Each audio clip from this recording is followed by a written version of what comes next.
Gracias, hermanos, por todos aquellos que en estos días han estado aquí fielmente apoyando con su presencia los cultos de esta conferencia.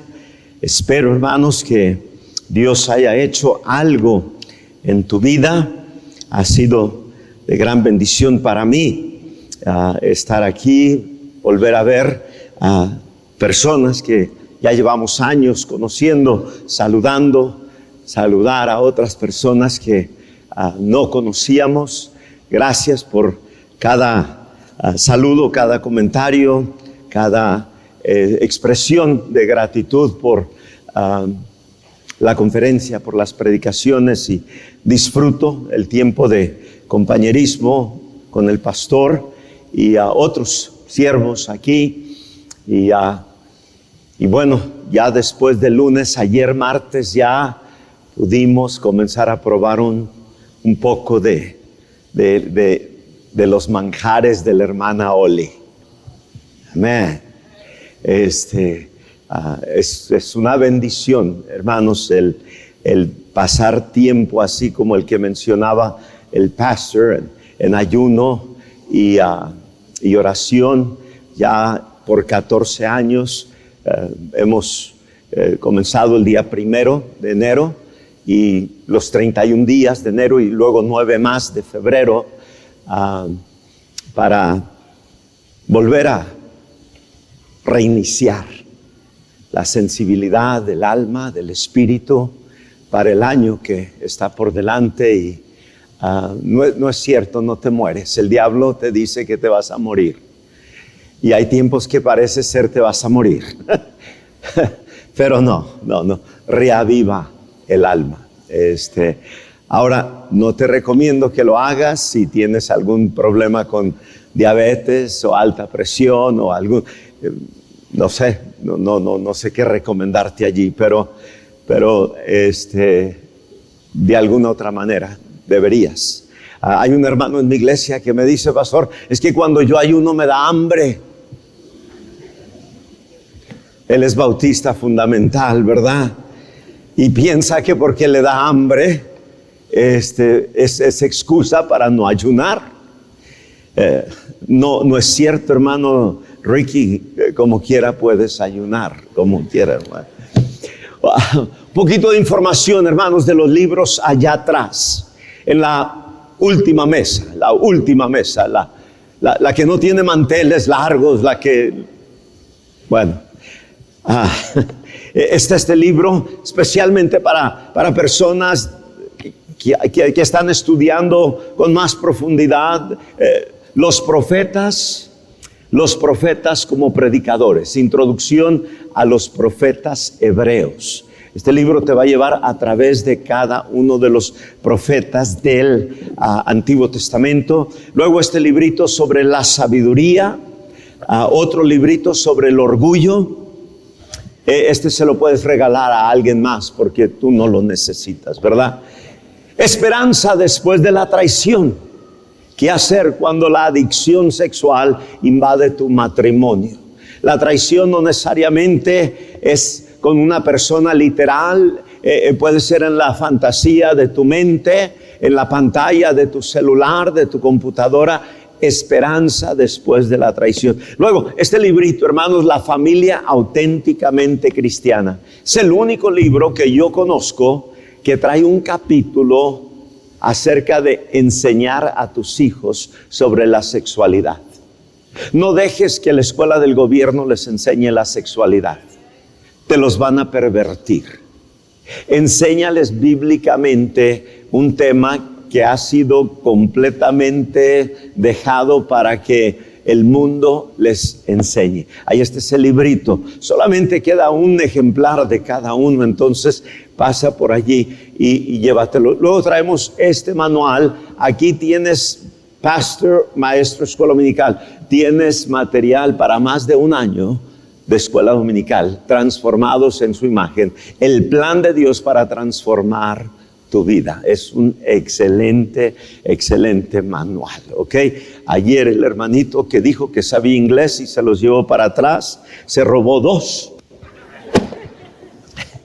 Yo confío que si saben inglés no se va a robar ninguno, pero mira, es el mismo, ya los va viendo, ya va a escoger uno. Y ya anoche dijo, hubiera escogido cuando me los lleve, porque ya para cuando llegó él, escoge de una vez, pastor, escoge de una vez. Ayer se lo ganaron para cuando llegó allá. Primer libro de Crónicas, hermanos, capítulo 4. Primer libro de Crónicas, capítulo 4. Si acostumbras leer tu Biblia, hermano, de pasta a pasta, y deberías acostumbrar leer tu Biblia de pasta a pasta. Ahora, si vas a hacerlo, por favor, no hagas lo que hace el pastor Ricky. Él llega al primer libro de Crónicas y se salta los primeros capítulos porque no le interesan, son nombres y nombres y nombres y más nombres. Entonces lo que él le dice es, Nancy, léelos tú.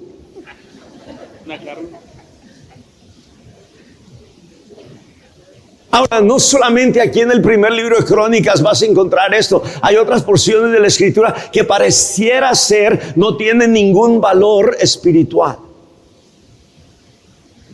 No, la Escritura dice, toda ella es inspirada por Dios y útil. Pastor, pero lo único que hay aquí son nombres y nombres, y luego son nombres rarísimos. Pastor, ¿para qué está eso aquí? Dios honra a los que le honran. Amén. Si un día tú cruzas la frontera y vas a Estados Unidos y vas a la capital de nuestra nación, en la capital de nuestra nación hay grandes muros honrando a los héroes de la Primera Guerra Mundial, de la Segunda Guerra Mundial, de la guerra en Corea, de las diferentes guerras que ha habido en nuestra nación.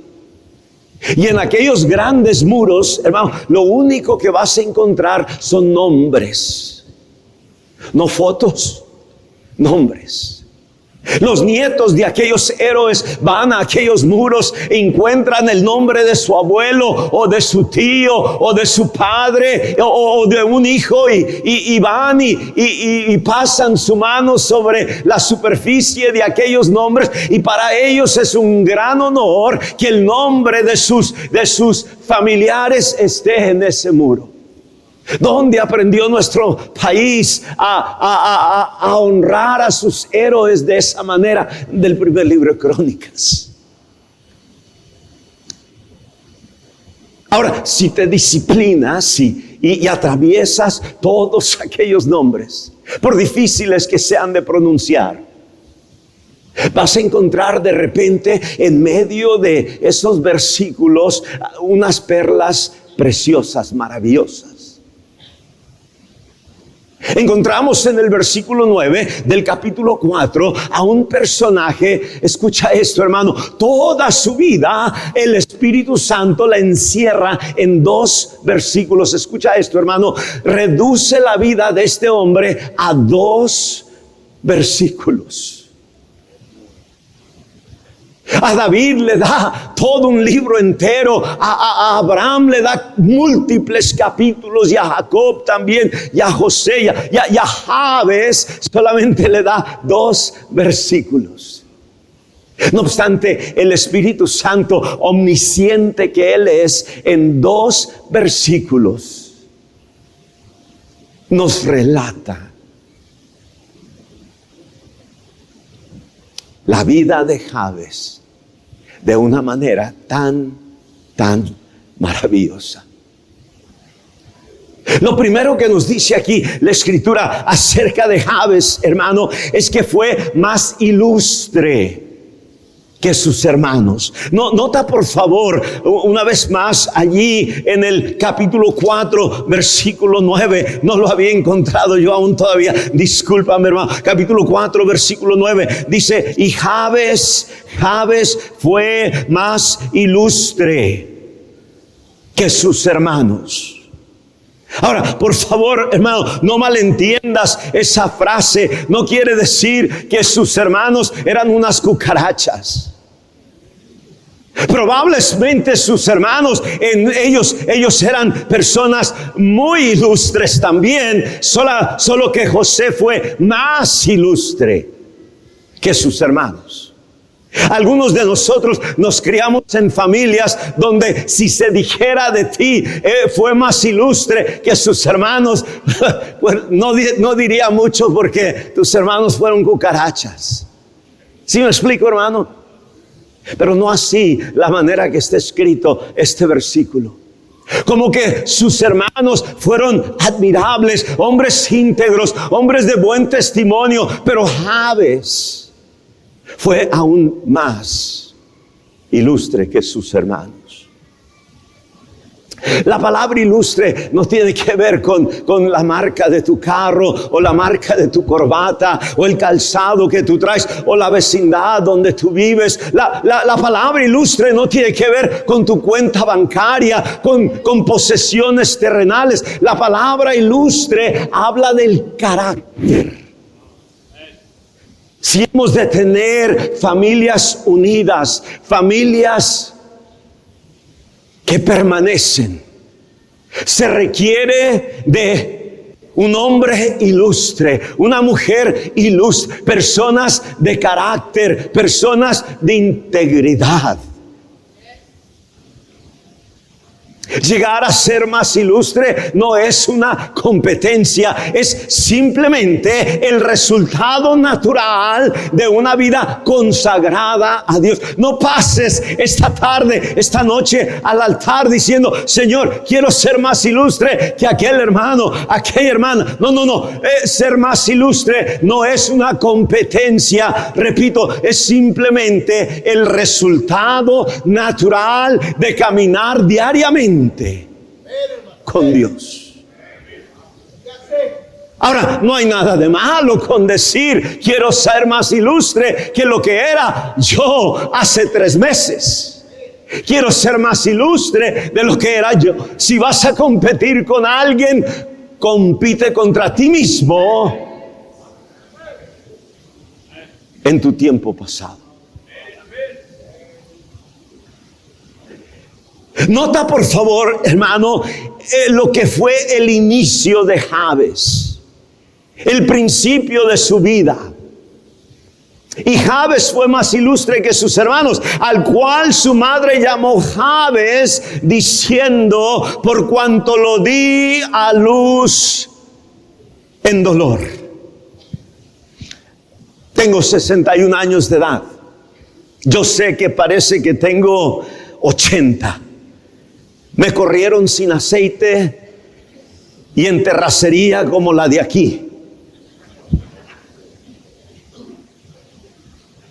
La razón que te digo eso, hermano, es porque cuando yo era niño, tú estás muy joven, tú no vas a entender esto, pero cuando yo era niño, hermano, habían tías y habían vecinas y habían personas que se llamaban Dolores. ¿Alguien aquí conoció a una Dolores? Mira todas esas manos. Ya es un hombre que ha desaparecido. ¿Hay aquí alguien que se llama Dolores? Ok, te veo en el bautisterio, te bautizo y te cambio de nombre, hermana. Gracias.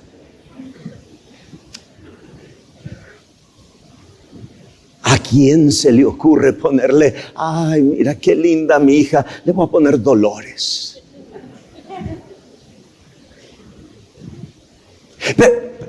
Pero mira, ese es el nombre de Jabes. Por cuanto lo di a luz en dolor. Y aquí nos habla acerca del embarazo de la madre de Jabes.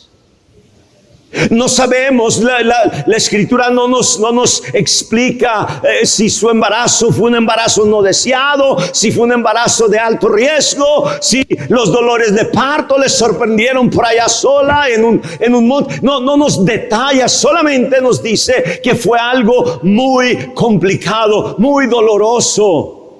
No necesariamente en lo físico, quizá fue en lo emocional, no sabemos si quedó viuda durante su embarazo, fue abandonada durante, no sabemos. Pero escucha esto, hermano, no obstante el inicio difícil, el inicio complicado de Jabes, aún con ese nombrecito Jabes, ¿qué tal te gustaría ir a la primaria con ese nombre? No se diga la secundaria. El bullying comenzó con Jabes. Y escucha, hermano, no obstante todas las desventajas de la vida de este varón, fue más ilustre que sus hermanos. ¿Estás captando eso, hermano? Hay muchas personas aquí que tu vida comenzó con grandes desventajas. Yo veo a algunos de estos niños llegar en las rutas. Al lado de ellos no viene un papá con una corbata, con un saco, con una Biblia debajo de su brazo. Llegan solitos.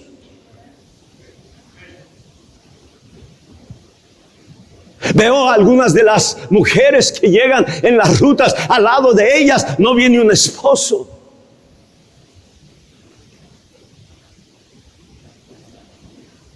Y lamentablemente, hermano, las desventajas que muchos de nosotros tenemos o tuvimos llegan a ser nuestra excusa para no ser lo que Dios quiere que seamos. Pastores, que si usted supiera quién fue mi padre, si usted supiera quién fue mi madre, si usted supiera dónde nosotros vivíamos, en una casita de cartón, si usted supiera. Y hay un sinnúmero de pretextos que podemos nosotros usar para nunca ascender a donde el Señor quiere que vivamos. Escucha, hermano. Tenemos aquí a un varón que cada vez que alguien le hablaba, Jabes, le estaba recordando su triste pasado. Y no obstante, llega a ser más ilustre que sus hermanos.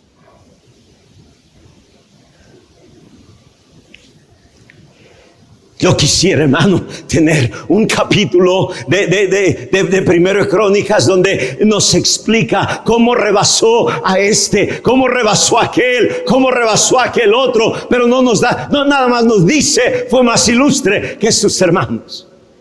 Entonces, si queremos nosotros entender un poquito, solamente un poquito, de cómo un miembro de la familia llega a ser más ilustre que sus hermanos, tenemos que ir a otras familias en la Escritura. Por ejemplo, nos remontamos al libro de Génesis y encontramos nosotros la familia de Jacob.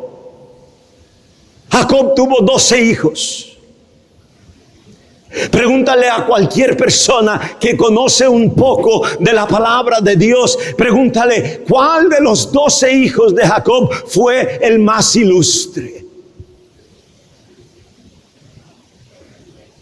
¿Fue Simeón? No. ¿Fue Judá? Tampoco. ¿Fue Leví? No. ¿Fue Isaacar? No. ¿Y fue José?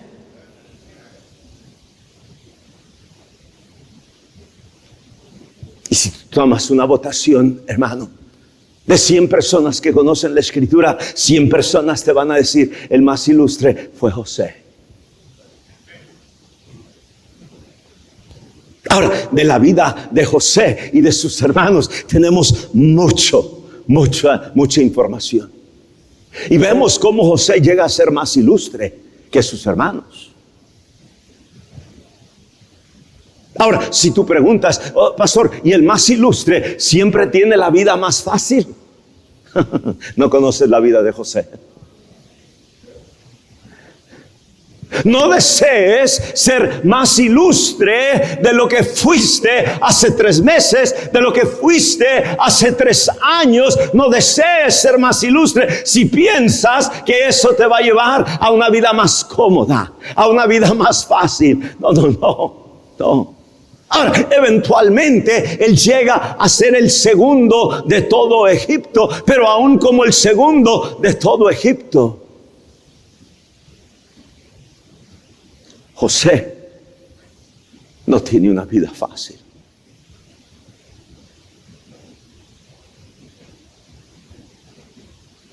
Falsamente acusado, vendido, echado en una cisterna para que se muera,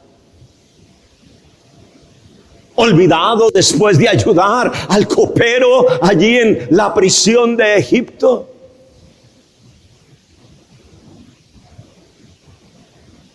No obstante, merece la pena ser más ilustre de lo que jamás has sido en tu vida. Algunas personas aquí, hermano, van en deterioro. En un tiempo atrás eras más ilustre de lo que eres ahora. En el libro de Lamentaciones, me parece que es el capítulo 4, no vayas allí, hermano, pero comienza el capítulo diciendo cómo ha ennegrecido el oro. Cómo el buen oro ha perdido su brillo. Y no se trata, hermano, de que hayas sido más ilustre de lo que ahora eres en tu pasado. Se trata de que cada día que vamos nosotros teniendo el privilegio de vivir, anhelemos tener un reflejo aún más claro de quién es nuestro Salvador.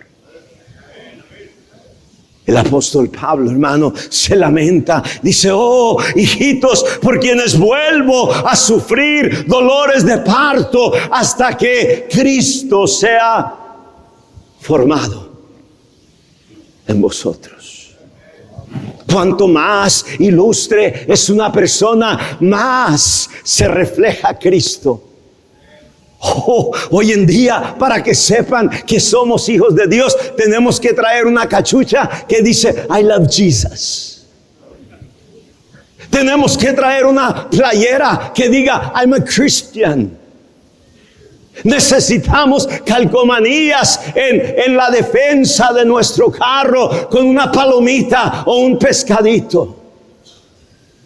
Porque si no lo anunciamos, nadie se da cuenta.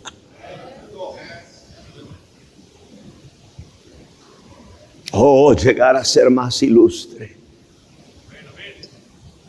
Que cuando andas ahí en Soriana o en ahorrar, ¿cómo se llame? Similares.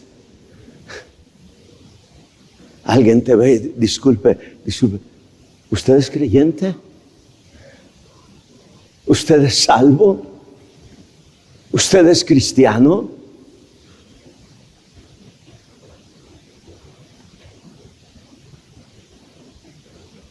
Pasamos de la familia de Jacob y nos vamos, hermano, a la familia de Isaí. Un día le dice el Señor a Samuel, vete a Belén, ve a la casa de Isaí y de allí me proveeré el segundo rey de Israel. Escoge al más ilustre. Por si no recuerdas, hermano, Isaí tenía 8 hijos. Llega Samuel con el cuerno, no el de chivo. Algunos rápidos no, el cuerno lleno de aceite para ungir al segundo rey. Entra a la casa de Isaí, al primero que ve es a Eliab. Y Samuel, escucha esto, hermano. Samuel, el personaje más, en mi opinión, tú puedes tener otra opinión equivocada, en mi opinión acertada. Es el personaje más distinguido en todo el Antiguo Testamento. Dices tú, Samuel, sí, Samuel. Samuel es el único personaje que fue profeta, sacerdote y juez. El único. No hay otro. Ahora, mientras digieres todo eso, imagínate qué clase de hombre era este. Qué tremendo discernimiento, hermano. Ser profeta, ser sacerdote, ser juez.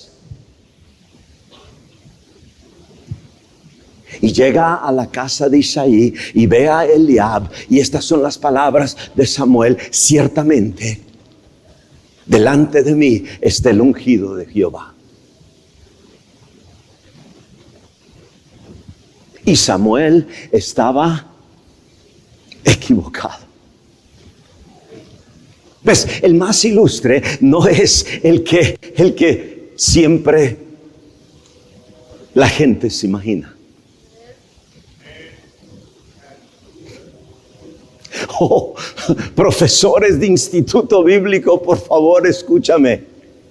Tienes 20 alumnos allí. Tú piensas que tú sabes el que es el que va a hacer más en el ministerio. Estás bien errado. Muchos de los que profesores se imaginaban tronaron a los 6 meses. Es más, nunca se arrancaron cuando dieron el disparo. Y el que menos se imaginaban, 40 años después todavía va chicoteando la potranca. Han llegado tormentas, han llegado pruebas, ha venido cáncer, han venido, hermanos, un montón de adversidades, y aquel varón no se ha echado para atrás. Hay profesores que han tenido que ir y han tenido que, discúlpame, nunca me imaginé que tú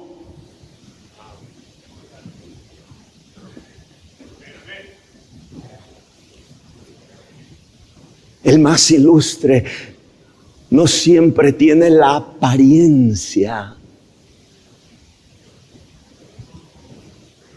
que refleja aquello.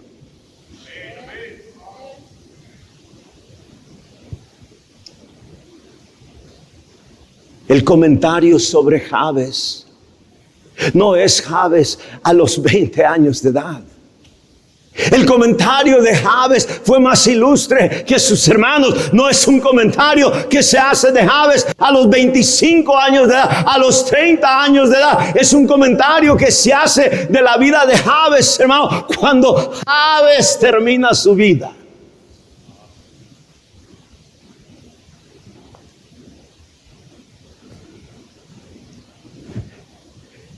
Y pasa Eliab, y pasa el segundo, y pasa. Escucha, hermano.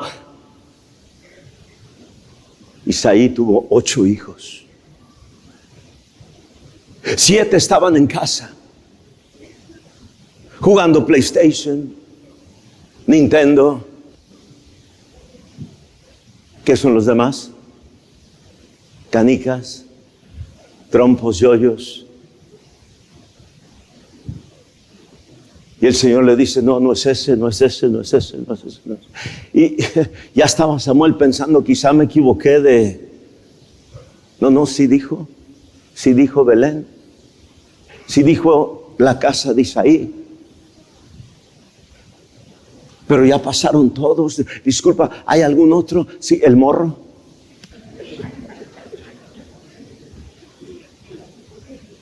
¿Qué edad tienes? ¿Qué edad tienes? 15.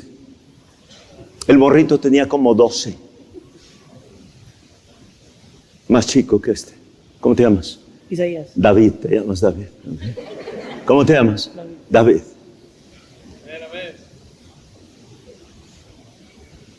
Y dice Samuel, mándenlo traer.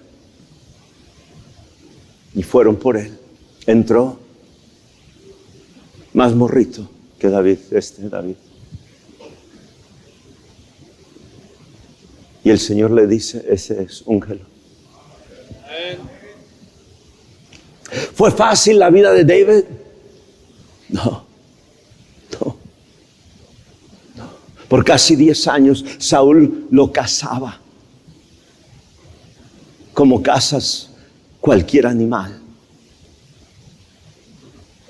Cuevas, fríos, peligros de todo tipo.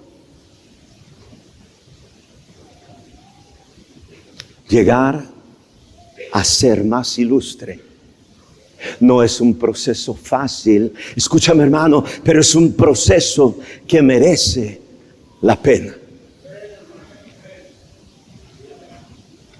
Ahora, pasemos por favor al versículo 10. Y en el versículo 10 se nos va a dar la clave. ¿Cómo es?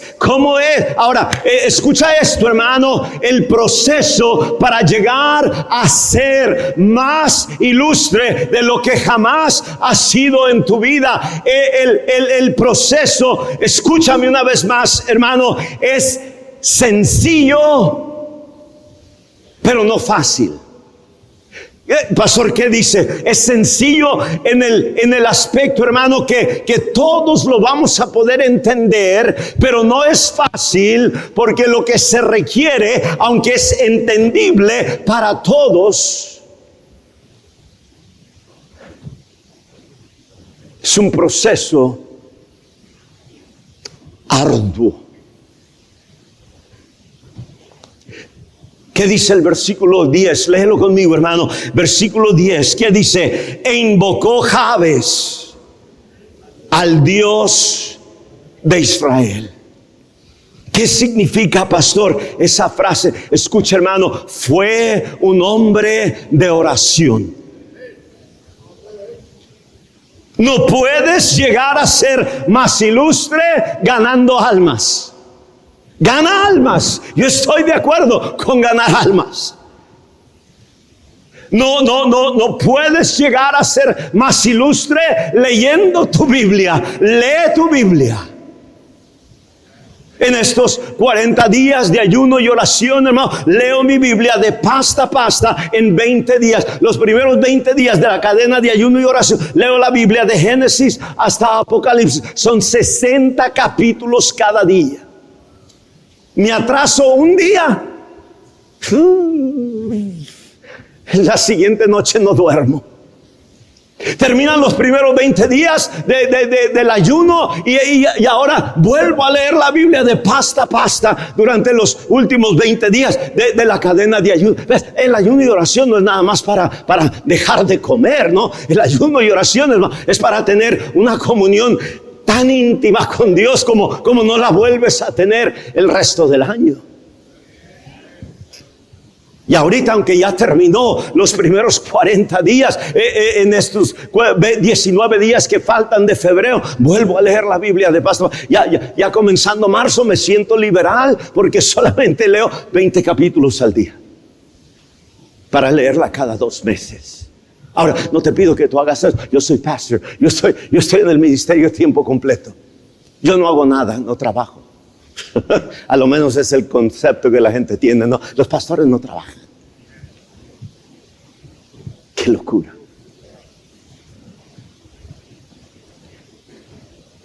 Pero no es leyendo tu Biblia la que te va a llevar a ser más ilustre. Es la oración. Es la oración. 3 amenes. Porque esa es la trágica, triste realidad en la gran mayoría de nuestras iglesias. Hermano, escúchame, la disciplina más difícil en la vida de un creyente es la oración.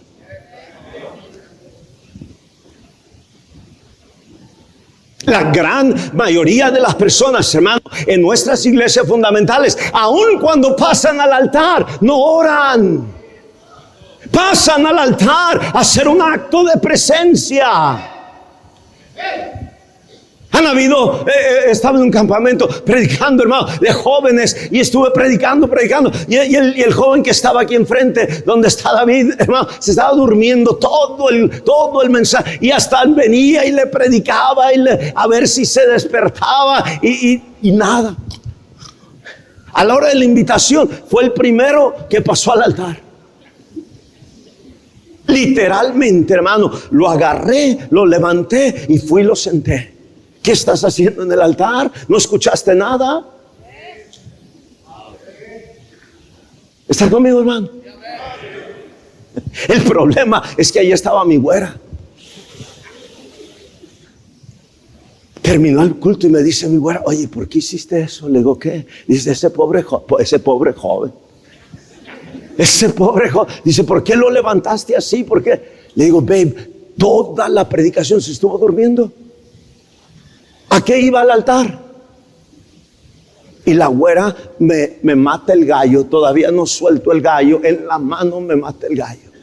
¿Sabes qué me dijo la güera? Dice: quizá pasó a arrepentirse.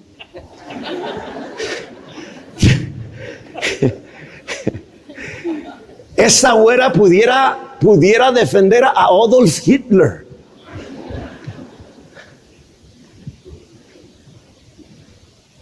¿Por qué no oramos como deberíamos orar? Hermano, escucha, porque no hay cosa que desencadena los ataques de Satanás con más ferocidad como cuando doblas tu rodilla y comienzas a orar. No has orado 15 segundos y los dardos de fuego del enemigo ya comenzaron a volar. Me es prácticamente imposible orar 5, 10 minutos si no tengo una guía de oración enfrente de mí, porque así son los ataques que el enemigo lanza en contra de mi mente. Te estoy dando testimonio personal.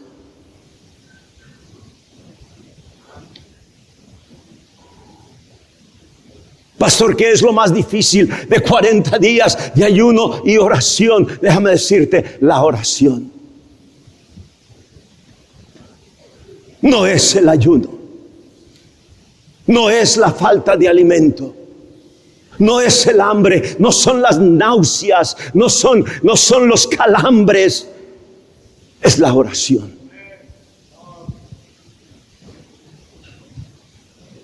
Y al saber, hermano, lo difícil que es la oración, entonces es hasta cierto punto entendible por qué los creyentes no oramos más y por qué entonces estamos en la triste, pésima, anémica condición en la cual nos encontramos espiritualmente. Y personas anémicas espiritualmente, hermano, van a tener hogares que no están unidos.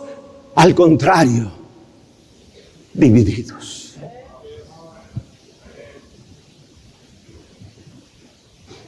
Pero hay otras razones por las cuales, hermano, no oramos. Nota por favor lo que sigue diciendo aquí la Escritura. Dice, versículo 10, e invocó Jabes al Dios de Israel, diciendo, escucha las 4 peticiones que hace Jabes, hermano, y no hay tiempo en esta noche. Cuando prediqué esto en mi iglesia, escucha esto, hermano, fueron 8 predicaciones. Y estoy tratando de reducir algunas cosas a una predicación. Estudia las 4 peticiones tú. En la primera, oh, si me dieras bendición. Segunda petición, oh, si ensancharas mi territorio. Tercera petición, oh, si tu mano estuviera conmigo. Cuarta petición, oh, si me libraras de mal para que no me dañe. Y aquí es donde quiero llegar. Escucha, hermano, y le otorgó Dios lo que pidió. En otras palabras, hermano, este hombre no solamente era un hombre de oración, pero era un hombre que Dios escuchaba su oración. Esa es la segunda razón. ¿Por qué, hermano, no oramos? Número 1, por los ataques que se desencadenan apenas comenzamos nosotros a orar. Pero la segunda razón, hermano, es que hemos llegado a la conclusión de que la oración Dios no la escucha. ¿Escuchas ese silencio?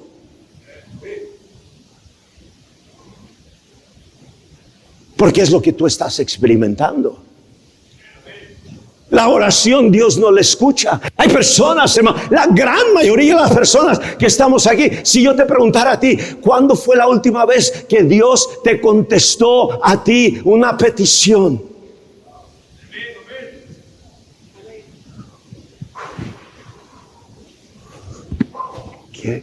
¿Cuándo? No te acuerdas. Es más, hoy en día están en gran popularidad, hermano, los grupos de Facebook de oración, los grupos de WhatsApp de oración, los grupos de Instagram de oración. Alguien me metió en un grupo de 278 pastores, bautistas fundamentales. De Sudamérica, de Centroamérica, de México, de Estados Unidos, de Mártir, de Pluto, de no sé de cuál. 270 bautistas fundamentales. Si el amigo que me metió allí está en el cielo, allá me las va a pagar. Y si está en el infierno, se va a arreglar con Ricky. Gracias. Él se va a encargar. Escúchame, hermano.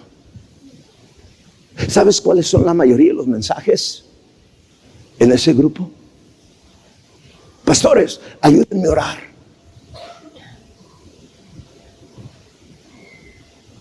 Espérame. ¿Tú eres pastor y necesitas ayuda para orar? ¿En qué triste condición va a estar la iglesia de ese pastor que necesita ayuda? ¿No sabes entrar al trono de la gracia? ¿No sabes comunicarte con tu Padre Celestial? ¿Está tu papá aquí? ¿Está tu papá aquí? ¿Dónde está? ¿Dónde? Ponte de pie. ¿Dónde está tu papá? Ven. Aunque te dé pena, ven. A mí también me diera pena, pero no hay problema. Vi que te levantó tu esposa y te mandó. Cuando tú necesitas pedirle algo a tu papá, ¿quién es tu pastor? Pastor Héctor. Si tú necesitas algo de tu papá, ¿le llamas al pastor Héctor para que él venga a pedírselo a tu papá? No. ¿Qué haces? No se oye. Tú le dices a tu papá.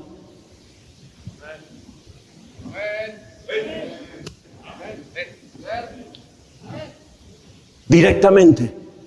Y te escucha.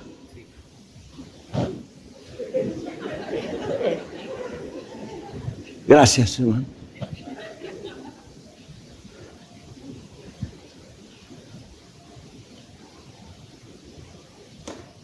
Pastores, ayúdenme a orar.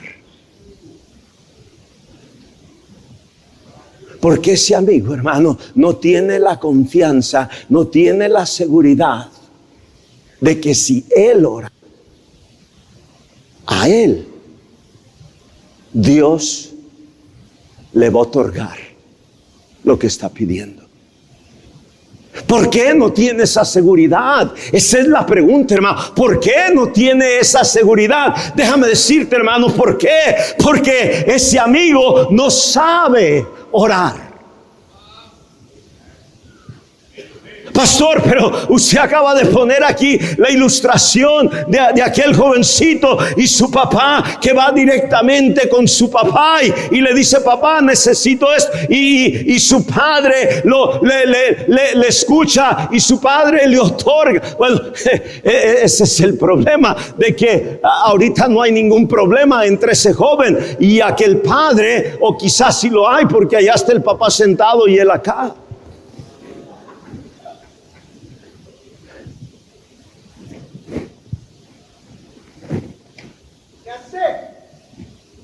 Oh, escúchame, pastor, futuro pastor, escúchame, padre, madre que estás aquí.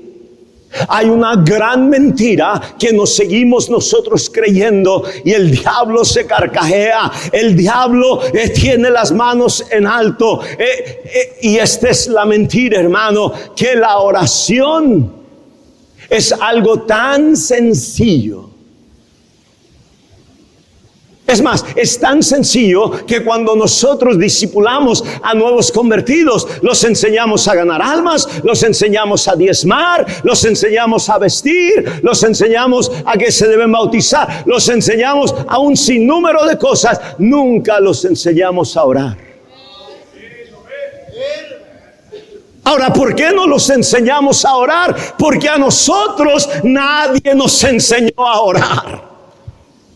He escuchado yo personas decir, mire pastor, la oración es sencilla. Es como que estás hablando con tu amigo y le dices todo lo que está en tu corazón y luego terminas diciéndole in Jesus name y ya.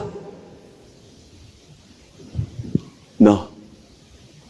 Y porque tenemos ese concepto de la oración y entonces, hermano, no tenemos oraciones contestadas como Jabes. Decimos nosotros la oración es en vano. Mejor voy a mandarle mi petición a alguien más a ver si aquella persona Dios lo escucha.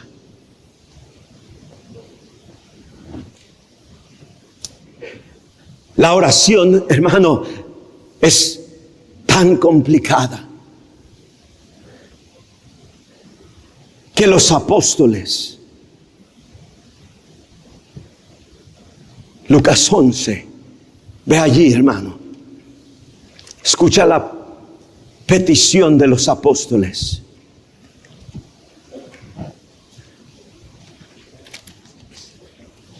Estamos en Lucas 11. Versículo 1, aconteció que estaba Jesús orando en un lugar.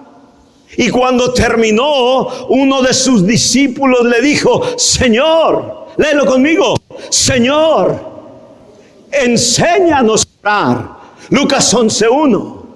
Como también Juan enseñó a sus discípulos. Ahora, nota por favor esto, hermano. Esto es Lucas 11. Yo entendería este versículo en Lucas 3. Entendería este versículo en Lucas 4, donde los apóstoles, pastor, apenas comenzaron a caminar con Jesús. Pero esto ya es Lucas 11. Ya es un par de años después de que ellos han estado caminando con Jesús y se dan cuenta, ya sabemos predicar, ya sabemos echar fuera demonios, ya sabemos sanar enfermos, ya no sabemos orar.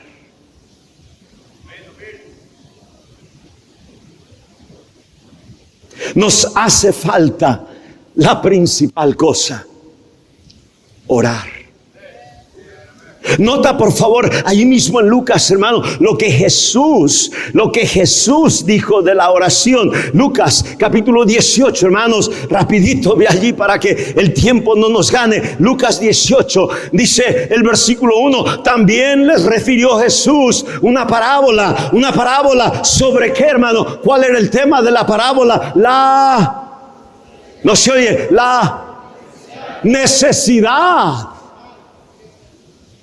Nota por favor, hermano, cómo Jesús cataloga la oración como escúchame, hermano, en la vida hay la lista de necesidades en la vida no es muy larga.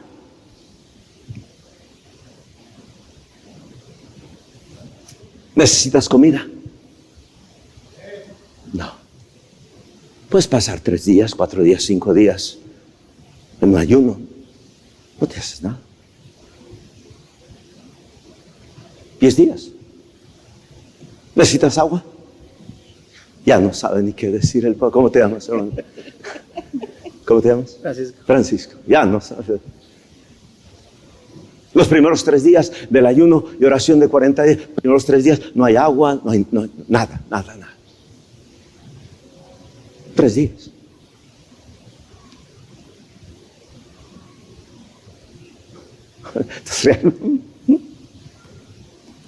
Necesitas oxígeno. ese sí ¿no crees? A ver, déjame tapar. Por las orejas va a estar agarrando oxígeno. ¿Sí estás captando eso, hermano? Hay muchas cosas que tú piensas son una necesidad, realmente no. Luego hay otras cosas, hermano, que Jesús dijo son una necesidad. Y entre lo que Él dice es una necesidad, dijo la oración. Les refirió una parábola sobre la necesidad de orar siempre. Típicamente cuando nosotros escuchamos un sermón sobre la oración, algo se va a decir sobre el tiempo que tú pasas en oración. Deberías pasar 15 minutos, deberías pasar media hora, deberías pasar 2 horas. El Señor Jesucristo no habla de orar largo, el Señor habla de orar siempre. Y a lo que se refiere eso, hermano, es de que debemos nosotros estar orando un poquito aquí, otro poquito allá, otro poquito allá. Y a lo largo de un día debes haber orado 20, 25, 30 veces. No largo, pero siempre.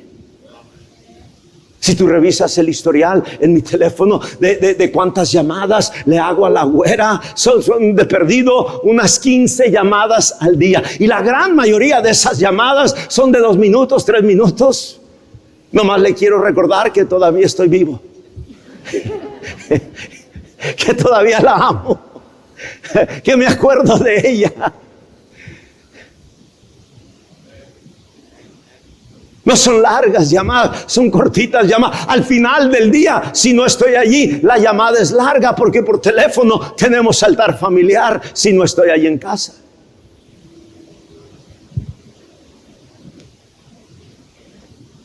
Y eso es lo que el Señor quiere de ti. Que seas una persona que oras siempre. La necesidad de orar siempre. ¿Y qué? Y no desmayar.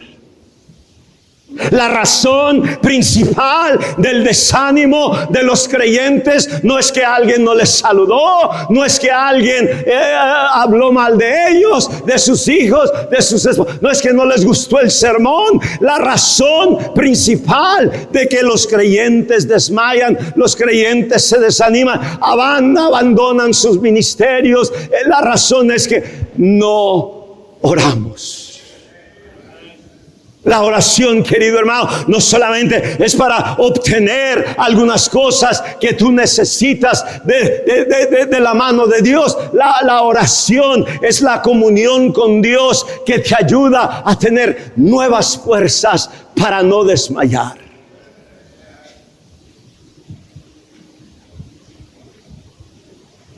Y Jabes fue un hombre que clamó, que buscó al Dios de Israel. Habiendo tantos dioses, él, dice la Escritura, buscó al Dios de Israel. Y Dios le ¿qué? Le otorgó lo que pidió. No me queda mucho tiempo, hermano. Quiero darte un poquito de lo que se requiere para saber orar. No se trata nomás de como que estás hablando con un amigo y terminas dándote una persignada in Jesus' name. No.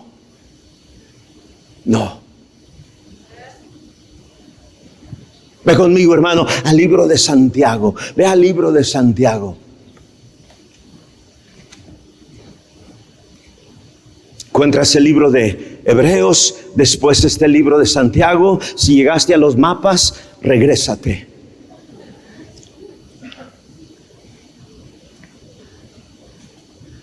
¿Estás en el libro de Santiago, hermano? Capítulo 5. ¿Estamos ahí? Versículo 16. La última frase, hermano. Capítulo 5, versículo 16. La última frase. ¿Qué dice, hermano? La oración eficaz. ¿De quién? Del justo. ¿Qué? Puede mucho. En otras palabras, si tú no estás viviendo una vida justa, tu oración es metal que resuena. Tu oración es un címbalo que retiñe. Tu oración es abominación delante de Dios. Tu oración no llega ni a los abanicos.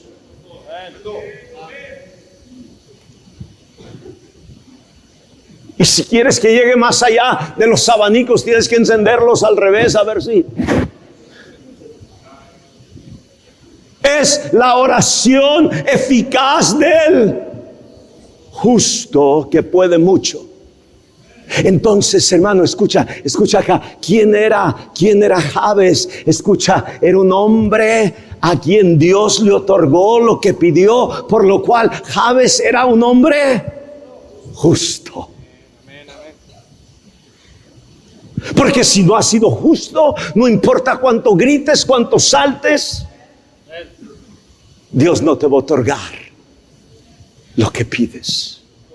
Mira, hermano, si andas haciendo tranzas en el trabajo, si andas haciendo tranzas a tu esposa, a tu esposo, si andas haciendo tranzas a tus padres, si andas haciendo tranzas,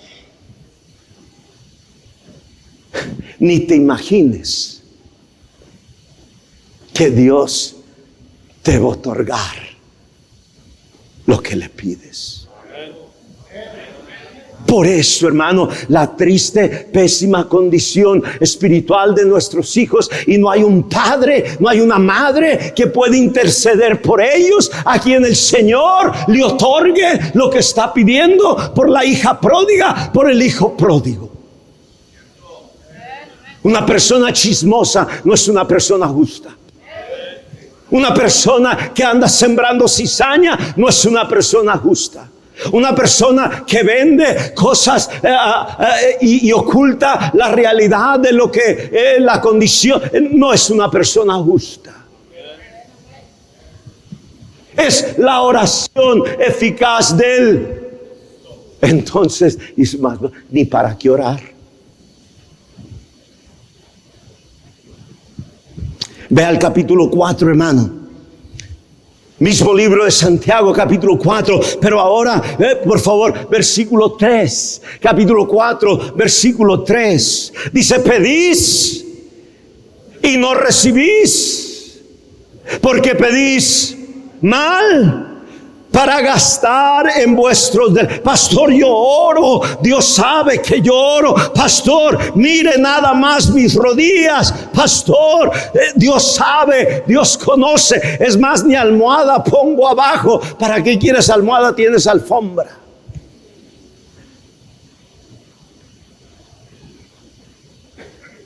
Tanto que yo oro, pastor, y Dios no me escucha. Es que Dios no escucha al injusto.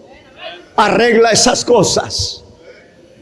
Pero en segundo lugar, hermano, dice la Escritura, pedís y no recibís porque pedís mal.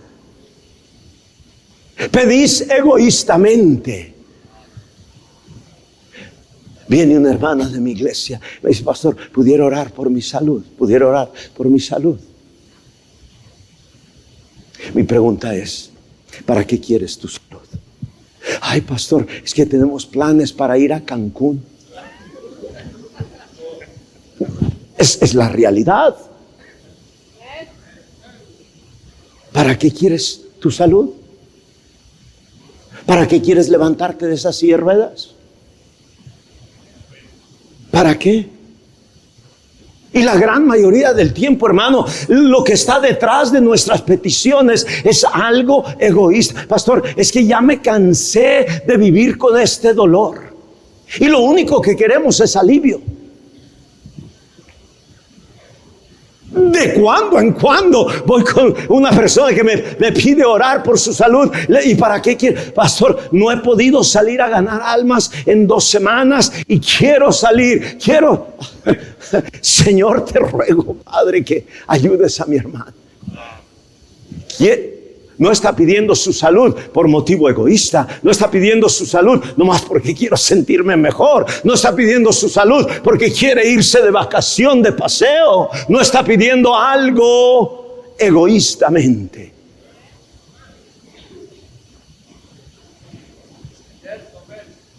Y la mayoría de las peticiones, hermano, son 100% egoístas. Es más, mira lo tranza que son algunos pastores.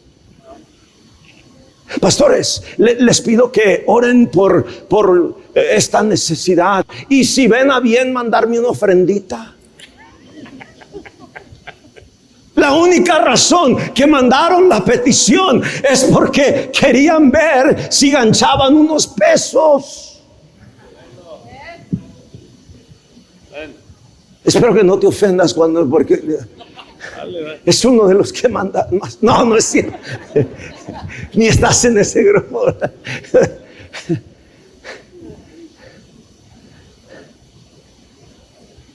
Así somos, hermano. A mí me engañas con la apariencia de sinceridad, pero Dios conoce el corazón. Y no me estás orando a mí, no le estás orando al pastor Ávila, no le estás orando, estás orando a aquel de quien no puedes ocultar absolutamente nada. Y Él sabe que tu petición es 100% egoísta. Y aquello convierte la petición en metal que resuena, en címbalo que retiñe, en simplemente un ritual religioso sin ninguna eficacia. Oh Señor, enséñanos a orar. Y si bien es cierto, y es cierto, que Dios no contesta peticiones egoístas, y Dios le otorga a Jabes lo que pidió, eso te da a entender qué clase de hombre era Jabes. Cuando Jabes le dice: oh, si me dieras bendición, oh, si ensancharas mi territorio, oh, si tu mano estuviera sobre mí, oh, si me guardaras del mal para que no me dañe, y le otorgó Dios lo que pidió. Puedes saber que ninguna de esas peticiones tenía ni la más mínima pizca de egoísmo. Todo aquello por lo cual estaba él orando era para darle al Señor la honra y la gloria, y para servir al Señor y a otras personas con aquello que le estaba pidiendo. Ese es Jabes. Oh, si dejáramos nosotros de pedir egoístamente, si dejáramos nosotros de pedir sin primero haber arreglado tantas injusticias que hay en nuestra vida. Estoy tratando de enseñarte a orar para mantener tu familia unida. Si alguien conoce, hermano, la hipocresía de nuestras oraciones, es Dios y los que viven con nosotros.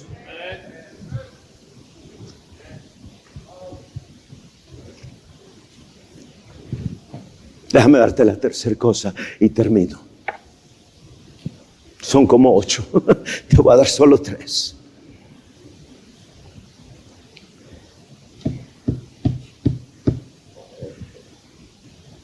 Ve a 1 Pedro.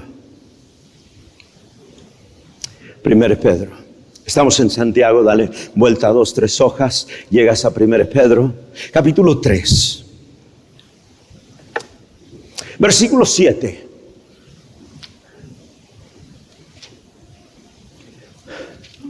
Vosotros maridos, igualmente, vivid con ellas sabiamente, dando honor a la mujer como a vaso más frágil y como a coherederas de la gracia de la vida, para que vuestras oraciones no tengan estorbo. Cuando leo este versículo, hermano, que para que las oraciones no tengan estorbo, debe haber una armonía entre el esposo y la esposa. Inmediatamente pienso en Jabes y como Jehová le otorgó lo que pidió, y me da a entender, pronto me da a entender que Jabes tenía un matrimonio ejemplar. No había nada en la comunión de él y su esposa que causara que cuando él doblaba su rodilla y le dijera al Señor: oh, si me bendijeras, oh, si ensancharas mi territorio, oh, si tu mano estuviera. No había nada que estorbara aquello, y Dios le otorgaba. Sin que la Biblia me diga qué clase de matrimonio tenía Jabes, puedo discernirlo simplemente con el hecho de que Dios le contestaba sus peticiones. ¿No será, querido hermano, que hay algunas cosas injustas que necesitas tú arreglar? ¿No será, querido hermano, que quizá hay algunas cosas egoístas que necesitas arreglar? ¿No será, querida hermana, querido hermano, que hay algunos asuntos en tu comunión matrimonial que necesitas arreglar para que verdaderamente tu oración sea eficaz?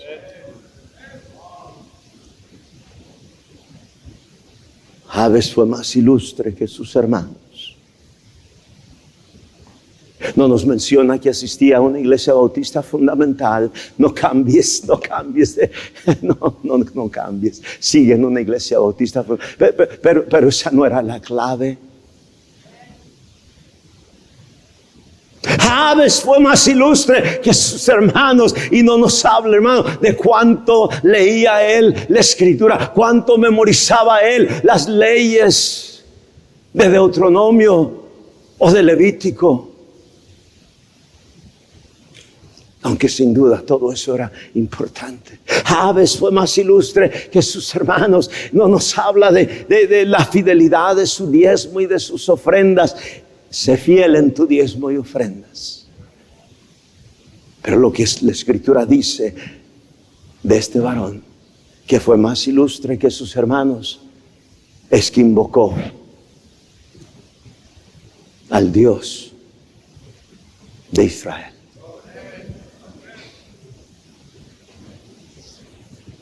Esta noche, hermano, tú y yo necesitamos renovar nuestros compromisos en nuestra relación, nuestra comunión con Dios. Necesitas seguir escudriñando las escrituras, hermano. Hay tanto más que se necesita decir en cuanto a, Señor, enséñanos a orar. Si la comunión entre este joven y su padre no está bien, aunque sea su padre no le va a otorgar.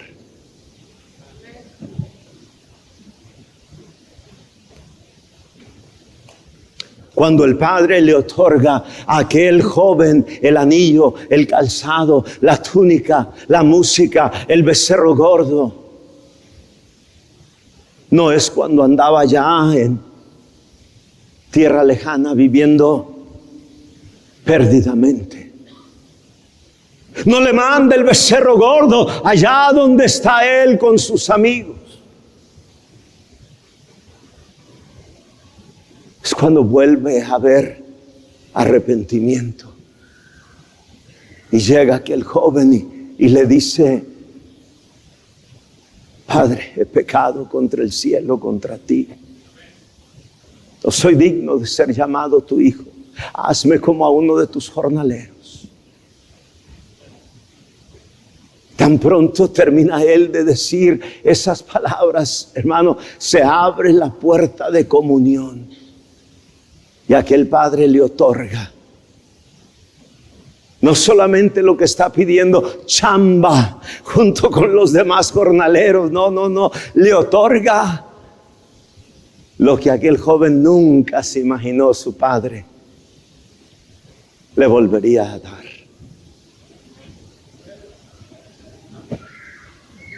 Tú conoces tus injusticias.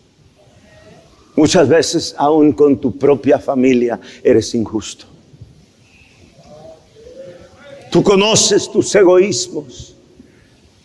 La única razón que quieres un aumento en tu salario porque quieres otro carro, quieres otro celular, quieres...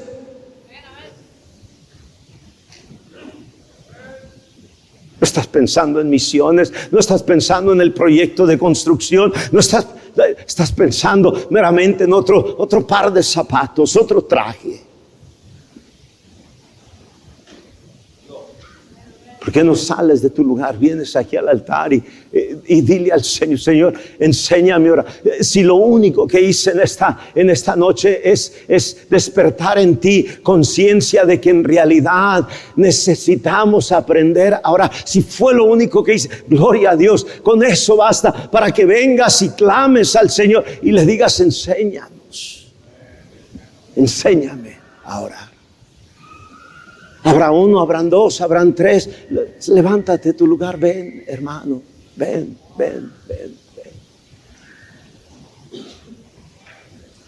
Quizá no viniste anoche y debiste haber venido anoche o antenoche, la primera noche de la conferencia, no sé. Pero déjame decirte que la clave de toda victoria en la vida del creyente es la oración. Y escúchame, hermano, la causa del fracaso de todo creyente es la falta de oración. No se puede descifrar de otra manera la oración. Sí hemos de tener familias unidas. ¿Será porque no hay día que tu esposa y tú, tu esposo y tú, hermana, tus hijos, no se agarren de la mano alrededor de aquel comedor, no se agarren de la mano alrededor de aquella sala, de aquella recámara y se arrodillan y claman al Señor?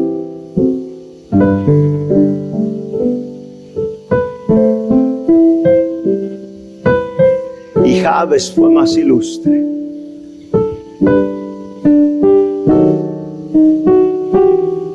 Con todas las desventajas del mundo.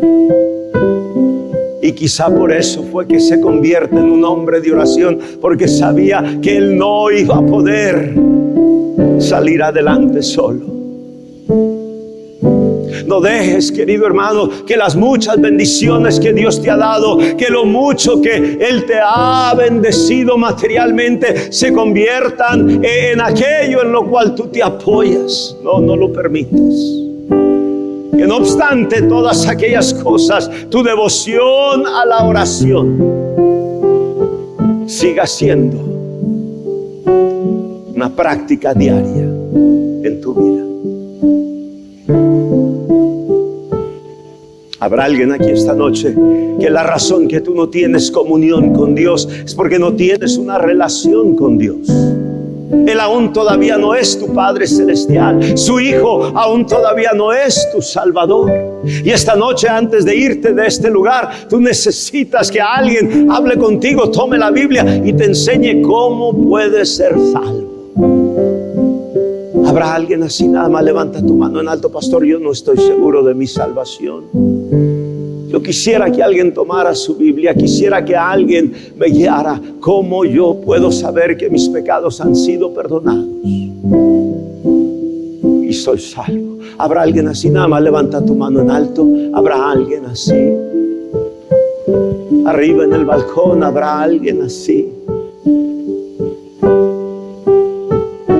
Pastor Josué, estás aquí, pastor. Gracias.